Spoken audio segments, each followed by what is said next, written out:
And welcome back to Ozarks Live. Italian Kitchen brings authentic cuisine to the Ozarks. And joining us now is our friend, Chef Alex. It's always good to see you. How are you? Amazing to be here again. Thank you very much for having me. We're always interested to see what you bring because one, it's delicious, but two, we always kind of get a history lesson with it as well. Yep. So let's start with this first dish to my right. Okay, this is bruschetta. Yes, everybody knows that. Everybody loves it. Bruschetta. Bruschetta. No, bruschetta. Not bruschetta. Bruschetta. Okay. Don't say it wrong at home. It's something super easy, super fun. Okay. And has a very long history. So this is pretty much the basic thing. You get a piece of bread, you toast it, and then the way it's called bruschetta is because originally you grab a piece of garlic and you literally just like that. And when you eat it, besides, smelling like amazing for 2 days, it's just like pickles. It's just like, it's kind of a bitey in your thing. That's why brusca. That's the origin of the word bruschetta. Because it's just like tickles. Okay. Did you know that?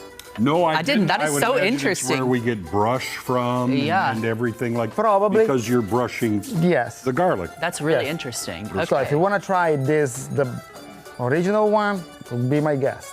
I have no problem. Go ahead. Go for it, Tommy. I'll take this. That is the original one. It's let me toasted do bread. this. Yes.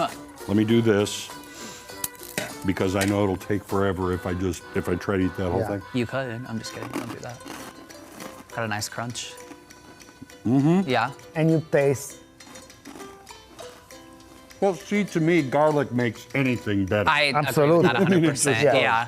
But it was something like super poor, super simple that you can make. And then that thing can become, this is the original of the American, garlic bread. Yeah. That doesn't have, the original one doesn't have any butter. It's super light, super easy. Yeah. Okay. Then one evolution that we had, because, that thing right now is a little bit too intense for everybody. So right now you have the same kind of bread, it's toasted bread, but on top you make this little mix. It's just like tomatoes, garlic, a lot of garlic, salt and pepper. You let them go, you let them make a little bit of water because of the salt, and then you put it on top of bread. And then this is a little bit more refined, and it's not as strong on your, on your mouth. Yeah, and like you said, this is probably in the States, this is mostly how we know this dish. Yeah, that's how we've seen it most commonly. Yes. So that's the origin of all the, where you go places and you have the bread that is toasted bread with stuff on top. Right. This is what it originally from. Yeah, I love that. And that's very refreshing. Oh, it is, it's super summery, of course. And you have to hear that crunch. Yes. And that's one, literally is one of the things. If you put the sauce a little bit too early, it gets mushy. Right. Everything is timing in I know. cooking, isn't it? What do you think? Okay. I know it's good, yeah.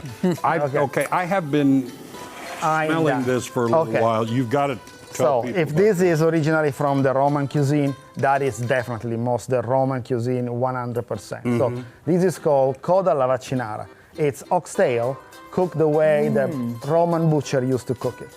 So, in the past, meat was expensive. And so all the good cuts went to the rich people. And then all the whatever was not the good cuts were for the people. And the butcher themselves, they kept this thing that is actually the tail. There is a lot of bones and a little bit of meat and a lot of tendons. So to make everything taste delicious, this thing cooks for 6 hours. Wow. Oh. And so 6 hours, that's a good amount of time. Yeah. You gonna try it? Yes, I am.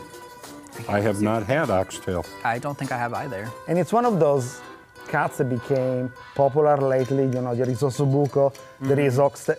I know, right?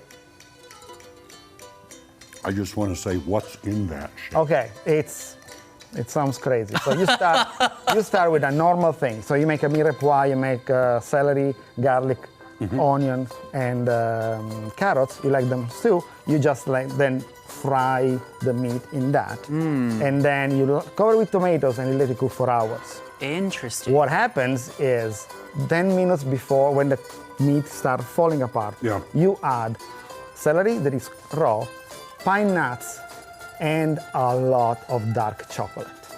Whoa. Okay.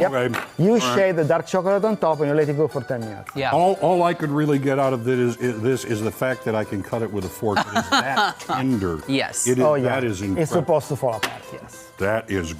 Yeah, that is no, great. it's incredible. You have to try that. I will when you try get it. a chance. I will try it as we go to the break. All right. We will be right back with more of Chef Alex.